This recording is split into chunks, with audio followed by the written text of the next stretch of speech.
તો જોઈએ સમાચાર વિગતવાર, મહત્વના સમાચાર જેને ઉપર નજર કરીએ। સાબરકાંઠા બેઠક પર ભાજપે બીજી વાર ઉમેદવાર બદલવા પડે તેવી પરિસ્થિતિ સામે આવી છે। તો ભાજપે બીજી વાર ઉમેદવાર બદલવા પડે તેવી સ્થિતિ વચ્ચે ભીખાજી બાદ હવે શોભનાબેનનો પણ સોશિયલ મીડિયામાં વિરોધ વ્યક્ત થઈ રહ્યો છે। તો ભીખાજી બાદ શોભનાબેન બારૈયાનો પણ સોશિયલ મીડિયામાં વિરોધ। સાબરકાંઠા લોકસભાની ટિકિટને લઈને છેલ્લા કેટલાય સમયથી જે ઉથલપાથલ સામે આવી રહ્યા છે તેને લઈને વધુ એક વિરોધનો વંટોળ। આપણી સાથે લાઈવ જોડાઈ ચૂક્યા છે સંવાદદાતા હિતેન્દ્ર બારોટ સાથે સાબરકાંઠાથી જીતેન્દ્રસિંહ ઝાલા આપણી સાથે જોડાયા છે। સૌપ્રથમ જીતેન્દ્રભાઈ, આપને પ્રશ્ન પૂછવા માંગીશ કે જીતેન્દ્રભાઈ, અવાજ આવી રહ્યો છે? હાજી બોલો, આપને અવાજ આવી રહ્યો છે જીતેન્દ્રભાઈ? હા બોલો બોલો, આવી જાવ, અવાજ આવે છે। જી જીતેન્દ્રભાઈ, જે પત્ર લખ્યો છે એમાં ક્યાંક આયાતી ઉમેદવારોની વાત કરવામાં આવી રહ્યા છે। આખો મુદ્દો શું છે? ક્યાં પ્રોબ્લેમ પડી રહ્યો છે સાબરકાંઠાની અંદર? એક બાજુ ભીખાજીને જ્યારે ઉમેદવારી નામ જાહેર કરવામાં આવ્યું તો ત્યાં ક્યાંક જૂથવાદની જગ્યાએ જ્ઞાતિવાદ જોવા મળ્યો। હવે શોભનાબેનના નામમાં ક્યાંક આયાતી ઉમેદવારી જોવા મળી રહી છે। શું પરિસ્થિતિ સાબરકાંઠામાં ક્યાં અટવાઈ છે? પરિસ્થિતિ એ છે કે લોકસભાનો ઉમેદવાર જો મહિલાને ટિકિટ આપવાની હતી તો મહિલા કાર્યકર્તા ટિકિટ આપો, મહિલાઓ ઘણી મહિલાઓ છે કાર્યકર્તાઓ, આ બેન કાર્યકર્તા છે ટિકિટ કઈ આપી? ભાજપનું પગથિયું જોયું નહીં અમને કે ભાજપમાં છે બુથ પ્રમુખ કે પેજ પ્રમુખ નથી તો ટિકિટ કઈ રીતના આપી અમને? તમારો કાર્યકર્તાઓનો વિરોધ, પાયાના કાર્યકર્તાઓ તમે છેવાડાના માનવી ટિકિટ આપો, ભાજપનો કાર્યકર્તા હોવો જોઈએ, આ બેન કાર્યકર્તા જ નથી। કાર્યકર્તાઓનો વિરોધ શું છે આખરે? પાર્ટીના કાર્યકર્તા ટિકિટ આપો, એ જ વિરોધ પાર્ટીનો કાર્યકર્તાઓનો। અને જે રીતે આપે પત્ર લખ્યો છે આ અંગે ભાજપના કોઈ હાઈકમાન્ડ કે ભાજપના પ્રદેશ મોવડી મંડળ સાથે કોઈ ચર્ચા થઈ છે આપની? આ મુદ્દે કાર્યકર્તાઓની કોઈ ચર્ચા? આજે સવારે આયા હતા બધા, અમે 500-700 ભેગા થઈ જિલ્લા કાર્યાલય આવ્યા હિંમતનગર। એમાં જિલ્લા પ્રમુખ કનુભાઈ પટેલ ખરા છે, એમને પ્રદેશ મહામંત્રીની વાત કરી છે અત્યારે, જમણી વાત કરી છે, બધું લાગની વાત કરી છે। એટલે ઘણા લોકોએ કીધું કે અમે ચૂંટણી બહિષ્કાર કરશું બધા, એટલે બધું વાત કરાય છે ઉપર, આમ જે થાય ખરું, બાકી ઉમેદવાર ચેન્જ થવું જોઈએ। બિલકુલ હિતેન્દ્રભાઈ, જે રીતેની પરિસ્થિતિ છે ભાજપની અંદર ક્યાંક જે સળગતો ચરુ સામે આવી રહ્યો છે। એક બાજુ સાબરકાંઠા વડોદરાની વાત કરીએ, વડોદરામાં પોસ્ટર વોર થયું, નામ બદલાયું, સાબરકાંઠાની અંદર વિરોધ થયો, નામ બદલાયું। સાબરકાંઠામાં એક બાજુ વાત એવી હતી કે ભાઈ જૂથવાદ ભાજપની અંદર ચરમસીમા ઉપર છે, તો બીજી બાજુ કાર્યકર્તાઓ કે જૂથવાદ નહીં પરંતુ જ્ઞાતિવાદ ક્યાંક સામે આવી રહ્યો છે। નામ બદલ્યું પણ હવે આયાતી ઉમેદવારને લઈને ક્યાંક વાંધો થઈ રહ્યો છે। કાર્યકર્તાઓ નારાજ છે કે ભાઈ જે વ્યક્તિ મહિલાની વાત છે, મહિલાને ટિકિટ આપવાની વાત છે, તો કાર્યકર્તાઓમાંથી કેમ કોઈને ના આપવામાં આવી? કેમ આયાતી કે જે વ્યક્તિએ પગલું પણ નથી, કાર્યાલયનું પગલું પણ નથી જોડ્યું કે સીડીઓ પણ નથી ચડી, એને કેમ ટિકિટ આપવામાં આવી? શોભનાબેન સાહેબ, શોભનાબેન છે જીતેન્દ્રભાઈ, હા બોલો જીતેન્દ્રભાઈ, આપને પ્રશ્ન પૂછું। હા બોલો જી હિતેન્દ્રભાઈ, અવાજ આવી રહ્યો છે? અત્યાર સુધી જોયેલો ભારતીય જનતા પાર્ટીનો કાર્યકર્તા પહેલી વખત આ વખતે ઉડીને બહાર આવી રહ્યો છે। ભારતીય જનતા પાર્ટીનો કાર્યકર્તા આ વખતે પહેલી વખત વર્ષ 2024 ની લોકસભા ચૂંટણીમાં બહાર આવી રહ્યો છે। ભારતીય જનતા પાર્ટીનો કાર્યકર્તા હવે આયાતી કોંગ્રેસીઓથી થાક્યો છે, દેખાય છે। એ માત્ર સાબરકાંઠા અને બરોડા તો ઉદાહરણ છે। બરોડાની જનતા અને બરોડાના કાર્યકર્તાએ તો એનું પાણી બતાવી દીધું અને ઉમેદવાર બદલી બી નાખ્યો। આ માત્ર એક શરૂઆત છે। માણાવદરમાં પણ એક પ્રકારની સ્થિતિ જોવા મળી રહી છે। એ પ્રકારની સ્થિતિ અત્યારે મેં કીધું ને કે ઉમેદવાર જે રીતે માણાવદરમાં અરવિંદ લાડાણી કોંગ્રેસમાંથી એને ભાજપના ઉમેદવાર બનવાના છે, એને નારાજગી છે। પોરબંદરમાં પણ નારાજગી, અર્જુનભાઈ મોઢવાડિયા કોંગ્રેસમાંથી ભાજપમાં આવવાના છે, ઉમેદવાર બનવાના છે, તો ત્યાં પણ નારાજગી જોવા મળી રહી છે। આ માત્ર સાબરકાંઠા પૂરતી વાત નથી, સમગ્ર ગુજરાતમાં જ્યાં જ્યાં પણ કોંગ્રેસના લોકોને ભાજપમાં લાવ્યા છે, માથે બેસાડ્યા છે, એ ચોક્કસ ભારતીય જનતા પાર્ટીનો જે કાર્યકર્તા કે પડદા પોસ્ટર સોશિયલ મીડિયામાં વોર ચલાવી કાર્યકર્તા પાર્ટી માટે જેલમાં જવું, પાર્ટી માટે આંદોલનો કરવા, આંદોલન કરીને સફળ થયું છે, એ કાર્યકર્તા હવે સહન કરવા તૈયાર નથી। એ ચોક્કસ દેખાઈ રહ્યું છે। સાબરકાંઠામાં જે પ્રકારે ભીખાજી ડામોરની વાત કરીએ, જે પ્રકારનું એમનું ડામોર ઠાકોરનું જે કાર ખેલવામાં આવ્યું, એ ચોક્કસ ભારતીય જનતા પાર્ટીનું એક જૂથ ઈચ્છતું નહોતું કે ભીખાજી ડામોર ઉમેદવાર અને એટલા માટે જ એમનો ખુલ્લેઆમ વિરોધ પણ કરાવવામાં આવ્યો. અત્યારે પણ એ જ પ્રકારની સ્થિતિ છે કે મહેન્દ્રસિંહ બારૈયા કોંગ્રેસના કાર્યકર્તા છે. જે કોંગ્રેસના કાર્યકર્તા મહેન્દ્રસિંહ બારૈયા છે, ધારાસભ્ય હતા, એમની સામે સતત ભારતીય જનતા પાર્ટીનો કાર્યકર્તા લડતો રહ્યો. એની છોકરીનું જોર લગાવીને લડ્યો. પરિવાર છોડીને પણ ભારતીય જનતા પાર્ટીનું કામ કર્યું. ત્યારે સ્વાભાવિક છે કે જીતેન્દ્રસિંહ જેવા કાર્યકર્તાઓ મેદાનમાં ઉતરે, સ્વાભાવિક છે. એમને જે પત્ર લખ્યો છે એમને સ્પષ્ટપણે કહ્યું છે કે ભારતીય જનતા પાર્ટી પાસે આખો મહિલા મોરચો છે. મહિલા મોરચામાંથી કોઈ પણ તમે ટિકિટ આપી શક્યા હો. આજે કૌશલ્યા કુંવરબા જેવા સિનિયર નેતા છે, જેને પોતે પાર્ટી માટે લગ્ન પણ નથી કર્યા, તેનું સન્માન થવું જોઈએ, એને યોગ્ય સ્થાન મળવું જોઈએ. આજે ભૂતકાળમાં દીપસિંહ રાઠોડને ટિકિટ આપી તો કોઈ કાર્યકર્તા વિરોધ એટલો નહોતો કર્યો. મહેન્દ્રસિંહ ચૌહાણ માટે એટલો વિરોધ નહોતો કર્યો. પણ અત્યારે જીતેન્દ્રસિંહ અને બીજો આગળ જિલ્લામાં સ્થિતિ આવી જોવા મળી રહી છે. સાબરકાંઠા, અરવલ્લી બંને જિલ્લાઓમાં અત્યારે ભાજપનો કાર્યકર્તા કહી શકાય કે એનું લોહી ઉકળી ચૂક્યું છે કે આ પ્રકારે મારે ક્યાં સુધી આપણે માથે બેસાડવાના છે. આજે મૂળ કોંગ્રેસનો ધારાસભ્ય હોય, એ પોતે ચૂંટણી હારી ગયો હોય, હારી ગયા પછી ભાજપમાં જોડાયા, દેવાનંદભાઈના પત્નીને ટિકિટ મળે તો ભારતીય જનતા પાર્ટી કાર્યકર્તા આ વાત સહન કરી શકે એમ નથી, પચાવી શકે એમ નથી. પણ આ જે શોભનાબેન બારૈયા છે, એમને એમના પતિ જે છે, એમના ઘરોમાં હું વાત કરીએ કે આ સાબરકાંઠાનું રાજકારણ છે, પ્રફુલ્લ પટેલ અને બીજા કેટલાક નેતાઓની અસર અત્યારે જોવા મળી રહી છે. ત્યારે હવે પ્રફુલ્લ પટેલ પોતાના અંગત વ્યક્તિ કહી શકાય, પૂજ્યા કહી શકાય એવા મહેન્દ્રસિંહ બારૈયાની પક્ષે ટિકિટ અપાવી એટલા કાર્યકર્તામાં નારાજગી છે, જે આગામી લોકસભાની ચૂંટણીમાં મતદાન ઉપર પણ અસર થાય, લોકો મતદાનનો બહિષ્કાર કરતો એ પ્રકારની સ્થિતિ પણ ઉભી થઈ શકે છે. પરિસ્થિતિ ક્યાંક કાર્યકર્તાઓની અંદર ક્યાંક હવે સપાટી ઉપર આવતી હોય જોવા મળી ગયું. જીતેન્દ્રભાઈ કૌશલ્યા કુંવરબાને ફોન કરવાનો પ્રયત્ન કર્યો, એમનો ફોન સ્વિચ ઓફ આવી રહ્યો છે. શું પરિસ્થિતિ છે? કાર્યકર્તાઓ જે વિરોધ વ્યક્ત કરી રહ્યા છે.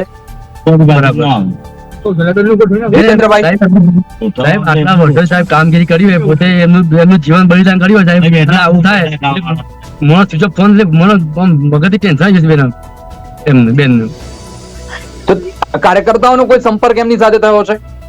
કાર્યકર્તાઓ સાથેની કોઈ વાતચીત થઈ છે? ના, અમારો તો મતલબ ગમે તે કાર્યકર્તા ટિકિટ આપો,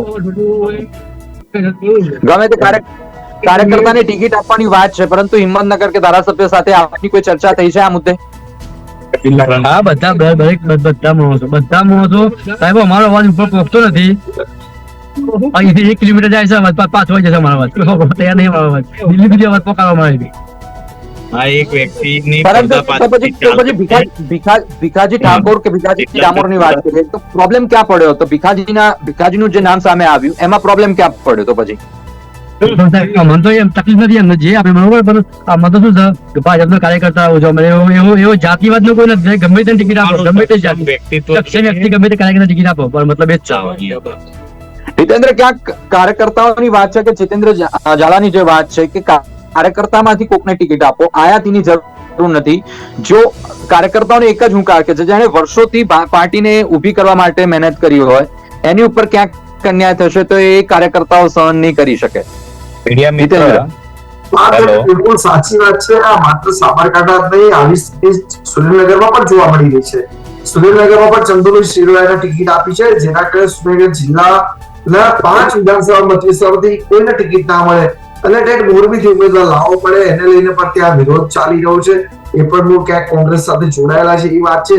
મહેન્દ્રસિંહ બારૈયાને લઈને એટલા માટે વિરોધ છે કે જિંદગીભર કોંગ્રેસ ભારતીય જનતા પાર્ટીનો કાર્યકર્તા પોતે તન મન ધનથી લડતો હોય, પોતાનો પરિશ્રમ આપતો હોય, જે પરિવારને છોડીને પણ આજે મહેન્દ્રસિંહ બારૈયા સામે સતત લડ્યો હોય, હવે એ જ કાર્યકર્તાએ એને માથે બેસાડવો પડે તો એ કેવી રીતે સહન કરી શકે? આ મૂળ વાત એનું એટલે લોહી ઉકળી ચૂક્યું છે સાબરકાંઠા જિલ્લા ભાજપના કાર્યકર્તાઓનું કે આ કેવી રીતે ચાલે. આજે જેને એને માથે લઈને ફરી કેવી રીતે છે, જેની સામે જિંદગી પર લડ્યા હોય, એને સાથે લઈને ફરવાનો, માથે લઈને ફરવાનો, એને જીતાડવાનો, તો પછી એમને સાહેબ કહેવાનું. એટલે એ કાર્યકર્તા માટે સ્વાભાવિક છે, પચાવી ન શકાય. અઘરું કામ છે કે કાર્યકર્તા અત્યાર સુધી સહન કરતો હતો. મેં આપણે પહેલા જ કીધું કે અગાઉનો કાર્યકર્તા અલગ હતો, અત્યારનો કાર્યકર્તા ખૂબ અલગ છે. આ વખતે ભારતીય જનતા પાર્ટીનો કાર્યકર્તા ખુલ્લેઆમ ભારતીય જનતા પાર્ટી નેતૃત્વને સ્પષ્ટપણે કહી રહ્યો છે કે આ પ્રકારના ઉમેદવારો હવે અમે નહીં ચલાવી, પાટલી બદલું બોલે, પાટલી બદલું નહીં ચલાવી, પાટલી બદલુના જે પરિવારજનો જો ટિકિટ મળશે તો પાર્ટીનો કાર્યકર્તા પણ એનો હિસાબ કરશે. ભૂતકાળમાં પણ ભારતીય જનતા પાર્ટીના નેતૃત્વના અનુભવ પણ છે. વર્ષ 2002 ની વાત કરીએ તો ત્યાં પણ અનુભવ થયો છે. ગુજરાતમાં ભારતીય જનતા પાર્ટી કાર્યકર્તા નારાજ થયો હતો ત્યારે અમદાવાદ મહાનગરપાલિકા હોય, વડોદરા હોય કે પછી રાજ્યની જિલ્લા પંચાયત હોય, એ પણ ભારતીય જનતા પાર્ટી ગુમાવી ચૂકી હતી. આ એ જ સાબરકાંઠા બેઠક છે જ્યાં ભૂતકાળમાં ભારતીય જનતા પાર્ટી બેઠક હારી પણ ચૂક્યું છે. એટલે એવું નથી કે ભારતીય જનતા પાર્ટીનો આ એકદમ ગઢ પણ છે. ભૂતકાળમાં શંકરસિંહ પણ જીત્યા છે, મધુસૂદન મિસ્ત્રી પણ જીત્યા છે. એટલે કોંગ્રેસ પણ અહીંયા હારવી રહી છે. જો આ પ્રકારનો વિરોધ વંટોળ ચાલુ રહે તો ભારતીય જનતા પાર્ટી કાર્યકર્તા રસ્તો બતાવતા પણ આવડે છે. ભારતીય જનતા પાર્ટી અમદાવાદમાં એક સફરજન બેઠક બાય ઇલેક્શનમાં હારી ચૂક્યું હતું. મૂળ વાત ભારતીય જનતા પાર્ટી જો આંતરિક જૂથમાં જ્યારે પણ તેજ બનતું હોય છે ત્યારે ભારતીય જનતા પાર્ટીના કારણે ભારતીય જનતા પાર્ટી સીટ ગુમાવવાનો વારો પણ આવતો હોય છે. ત્યારે આ માત્ર જીતેન્દ્રસિંહ પૂરતી વાત નથી. જીતેન્દ્રસિંહ જે પ્રકારે વાત કરે છે એ કાર્યકર્તાનો અવાજ છે. જીતેન્દ્રસિંહનો અવાજ એટલે કાર્યકર્તાઓનો અવાજ છે, એના જિલ્લાનો અવાજ છે. જીતેન્દ્રસિંહ તો માત્ર વાત કરે છે કે કાર્યકર્તા સિવાય કોઈ બીજાને ટિકિટ ના મળવી, એ બિલકુલ એવી સાચી વાત છે. જી બિલકુલ બિલકુલ. જીતેન્દ્રસિંહ, જે પરિસ્થિતિ સામે છે, જે રીતે વાત કરીએ કે કાર્યકર્તાઓનું ક્યાંક આની અંદર ઘોર વિરોધ છે અને કાર્યકર્તાઓ એ જ વસ્તુ ઈચ્છી રહ્યા છે કે જે કાર્યકર્તા જે વર્ષોથી કામ કરી રહ્યા છે એમાંથી કોઈ ટિકિટ આપવામાં આવે. શું વાત થઈ રહી છે? કેવા પ્રકારની વાત આગળ વધી રહી છે? મીડિયા મિત્ર સંજયભાઈ બોલું. જીતેન્દ્ર, હું એક ખેડૂત તરીકે તમને સાબરકાંઠાની લાગણી તો નહીં પણ હૃદયની વાત કરીશ. દુનિયાએ આજ સુધી મનની વાત કરી છે તમને. હું એ પરિવારમાંથી આવું છું જે પરિવાર 1984 થી 89 તાલુકા પંચાયત જનસંઘ પ્રમુખ રહી ચુક્યા છે. મારા દાદા 92 થી લઈને ફાધર 2002 સુધી યુવા પ્રમુખ, 35 વર્ષ પંચાયતી રાજમાં વિધાઉટ સિલેક્શન સરપંચ મહેન્દ્રભાઈ પટેલ દરામલી. હું એમના જ પરિવારનો છું. એટલે મૂળ જનસંઘ પરિવારનો હું દીકરો છું. પણ આજે સતત 1 મહિનાથી હું પાર્ટીના મોવડી મંડળને સમજાવતો આવ્યું કે આપ સતત પ્રજાની લાગણી, જે વડીલે હમણાં વાત કરી કે HM પટેલ થી લઈને આ બધા જે અહીંયા મણીબેન સારા સારા વ્યક્તિઓ સંસદમાં ગયા છે અહીંયાથી, પણ એમને જે રિઝલ્ટ આપ્યા છે ને સાહેબ, એ રિઝલ્ટમાં એમની હૃદયની વાત હોય છે. પણ એને આજ સુધી રાજકીય અપરિપક્વતા અને ટ્રાઇબલ એરિયા ગણીને એને ન્યાય જ નથી મળ્યો. સાબરકાંઠાને બીજા જિલ્લાઓની સામે આ જિલ્લાની હરીફાઈ કરો તો ઇકોનોમિકલી ઝીરો છે સાહેબ. બરાબર જી. પણ મેન અમારી લીડરશિપ પુઅર છે, જેની દીર્ઘદ્રષ્ટા નથી, કાં તો આયાતી છે, જેને અહીંયાથી પ્રેમ નથી. હવે બહારનો વ્યક્તિ આવી અને અહીંયા જયારે રાજા બને તો એ રાજા પ્રજાનું શું ભલું કરશે સાહેબ? બિલકુલ. તો પણ ક્યાંક રજૂઆત ગજેન્દ્રસિંહ પરમાર સાથે થઈ હશે આપની, તો ક્યાંક રામલાલ સારી રજૂઆત કરી સાહેબ તો તમે બધા હાલી જશો. મીડિયા આખું રજૂઆત. હું એ વ્યક્તિ છું જે વચ્ચેની ભાગદોડ નથી રાખતો. સીધો જ અમિતભાઈ નડ્ડા સાહેબ, રત્નાકરજી, આ લોકો સાથે સીધો બેસી રજનીભાઈ સીધી જ વાત કરું છું અને સીધી એમના પાટીલ સાહેબના ઘરમાં બેસી અને મેં ચર્ચા કરેલી છે 2 અઠવાડિયા પહેલા દિલ્હીથી આવ્યા પછી. લવજી બાદશાહ, સ્ટાર લાઇન વાળા ભાઈ શું નામ વિજાપુર, અને નરેશભાઈ પ્રજાપતિ, જે ડ્રાઈવર માંથી કરોડપતિ બન્યા છે, આમની હાજરીમાં મેં કીધેલું કે મારા પ્રદેશને એવો વ્યક્તિ આપજો આપ વિઝનરી કે જે મારા 70 વર્ષમાં નથી મળ્યું, બરાબર, એ ન્યાય આપી શકે. પણ આમને ફક્ત પ્રજાની નથી, પક્ષની અને પાર્ટીની સત્તાની જ પડેલી છે સાહેબ. તમારી લાગણી, વાચાઓ, કાર્યકરોની લાગણીની બિલકુલ માન સન્માન નથી. એની આજુબાજુ 4-5 ફરતા વ્યક્તિઓનું જ સાંભળવું. અને 1-2 વ્યક્તિને એવું છે સાબરકાંઠામાં જે આયાથી અહીંયા જીવન ગુજાર્યું છે, એમની કર્મભૂમિ છે, અને એ લોકો એવું સમજે છે કે સાબરકાંઠાના કરતા કરતા અમે લોકો છે. બિલકુલ. અહીંયાના અન્નદાતાની પરિસ્થિતિ બી બહુ કફોડી છે. નથી એરિગેશન સિસ્ટમ, નથી ટુરિઝમ બજાર વ્યવસ્થા. નજીકમાં જિલ્લો પ્લેસીસ આપવાથી સાબરકાંઠાની ઇકોનોમી ડાઉન ગઈ છે, જેથી કરીને અહીંયાની પ્રજા ખુલીને બહાર નથી આવતી સાહેબ. હવે આવી છે. આજે સિરામિક્સ ઉદ્યોગ બી મૃતપ્રાય થયો. એ કોના આભારી? અહીંયાની લીડરશિપના સાહેબ. એટલે તો કે આપના જે સ્ટેટમેન્ટ છે, આપનો જે અવાજ છે, ક્યાંક એક ભારતીય જનતા પાર્ટી જે ક્લેમ કરી રહી છે વર્ષોથી કે વિકાસની વાત, આપના અવાજથી તો એવું લાગી રહ્યું છે કે હિંમતનગર હોય કે સાબરકાંઠા જે આખો જિલ્લો છે એની અંદર ક્યાંક વિકાસથી વંચિત આખો જિલ્લો રહેલો છે. આ પરિચિત તમને સાચી હકીકત કહું સાહેબ, આખી મીડિયાના ધ્યાનમાં પહેલી વખત આવશે. મોદી સાહેબનું ને અમિતભાઈનું ડેવલપમેન્ટ ઈડર તાલુકાથી થયેલું છે. એમની શરૂઆત બી ત્યાંથી છે અને એમનું આરએસએસ સાથેનું સંગઠન અહીંયાથી ચાલુ થયેલું છે. તો એ આ જિલ્લાથી અપરિચિત નથી, અહીંયાની તકલીફોથી અપરિચિત નથી સાહેબ. તો બી અમારી લીડરશિપ પુઅર હોવાના કારણે ઉત્તર ગુજરાતમાં સૌથી અન્યાય થયો હોય તો અમને થયેલો છે. અને એની સતત મારે તો કોઈ અપેક્ષા નથી. હું ખેડૂતની વાત કરતો સાહેબ આજ સુધી. એ સાથે મેં પોતે એમઓયુ 22,000 કરોડના સરકાર સાથે કરેલા કે ભાઈ ખેડૂત માટે આ વિસ્તાર માટે આ કરી શકાય, જેથી કરીને તમામના પ્રશ્નો હલ થાય અને ઇકોનોમી રન થાય. સર, હું ડબલ પોલિટિક્સ સાયન્સ છું, બીકોમ વિથ કોમ્પ્યુટર એન્જિનિયર છું. આજે બી મારું ઇન્ટરનેશનલ MBA ચાલુ છે અને સરકારને વિધાઉટ સત્તાએ હમણાં બી મેં 16 ડેરીમાં 16 સીટોમાંથી 15 પાસે રહી એક ચા પીધા વગર મેં બિનહરીફ કરી આપી. કોઈ એક ઉમેદવાર મને ના કહી શકે કે સંજયભાઈને અમે ચા પાઈ. શું થયું છે, કઈ રીતે થયું, બધું ખ્યાલ છે સાહેબ. પણ આજે પરિવાર માટે સામે આવીને બોલવું પડે છે કેમ કે હૃદયની વાત છે.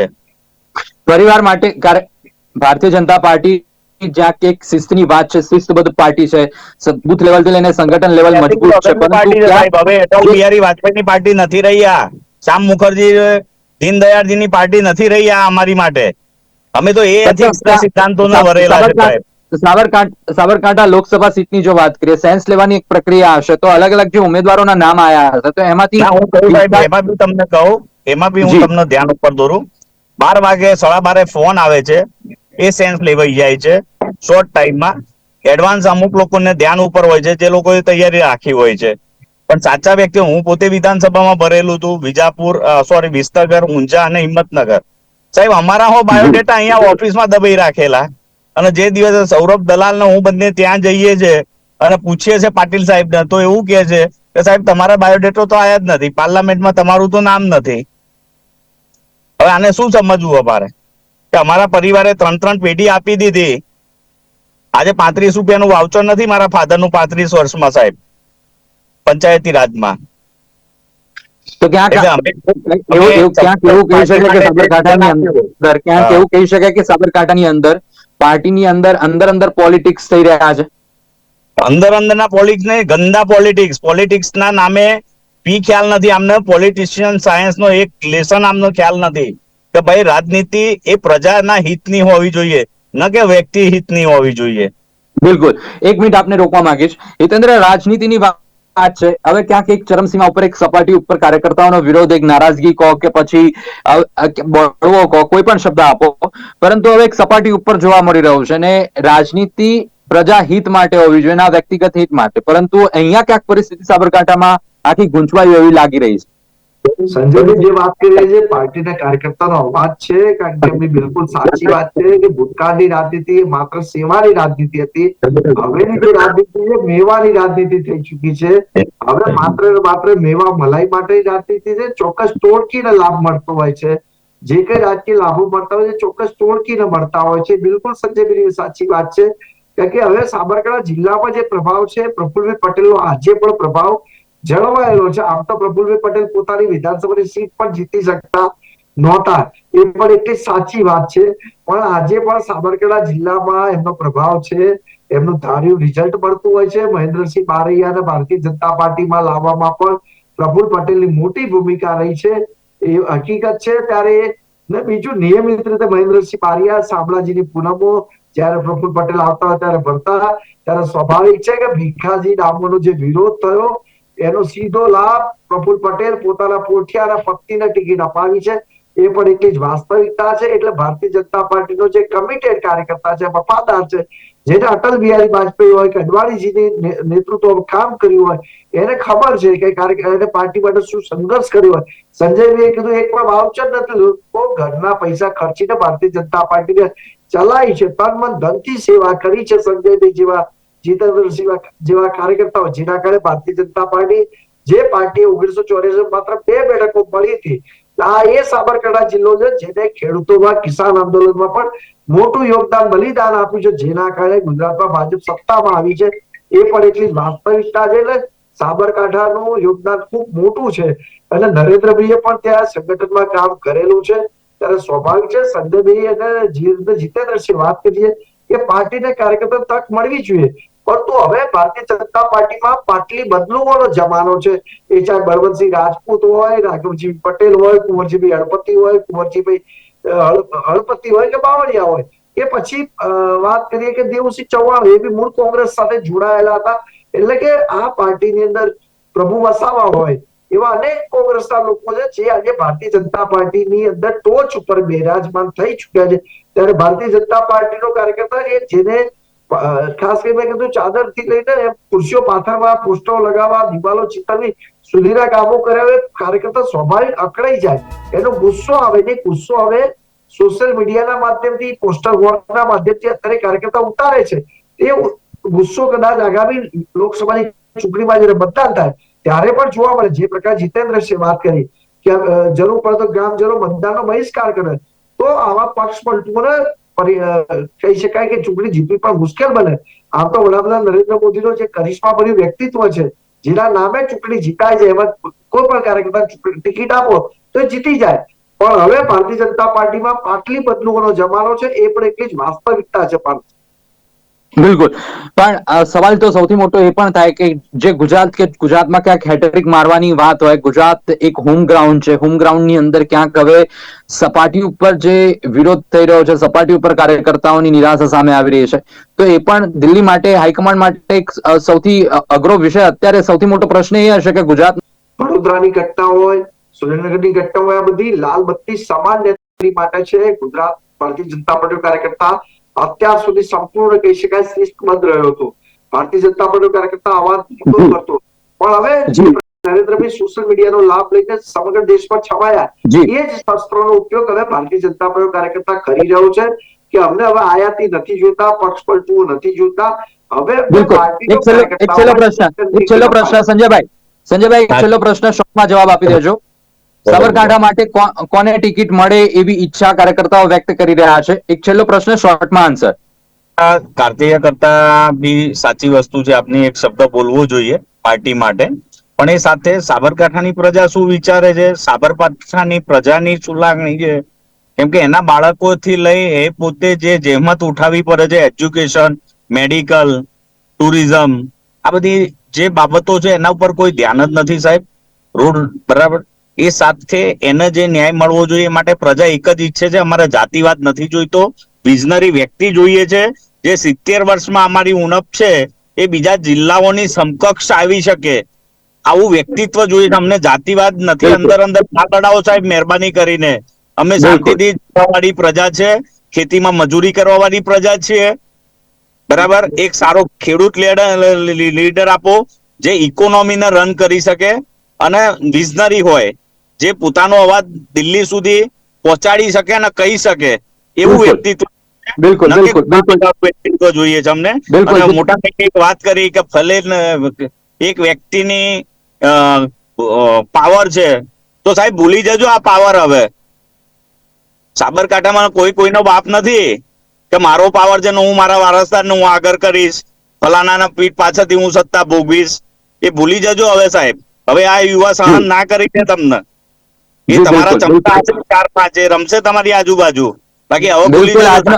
આજનો કાર્યકર્તા હવે એ સ્પષ્ટપણે માની રહ્યો છે કે વર્ષો જે પાર્ટીની અંદર આપ્યા હોય એ પ્રમાણે એને ટિકિટ આપવી જોઈએ. અને જે રીતે સંજયભાઈ, જીતેન્દ્રભાઈએ જે વાતચીત કરી, કાર્યકર્તા કે એક વિઝનરી વ્યક્તિ કે જે સાબરકાંઠાનું હિત વિચારી શકે, એના માટેના પડતર પ્રશ્નોની લઈને સેન્ટરમાં વાચા આપી શકે, લડી શકે એવા વ્યક્તિની જરૂર છે. આપણી સાથે સંવાદદાતા હિતેન્દ્ર બારોટ જોડાયા, સાથે સાબરકાંઠાથી કાર્યકર્તા સંજયસિંહ અને જીતેન્દ્રસિંહ જોડાયા.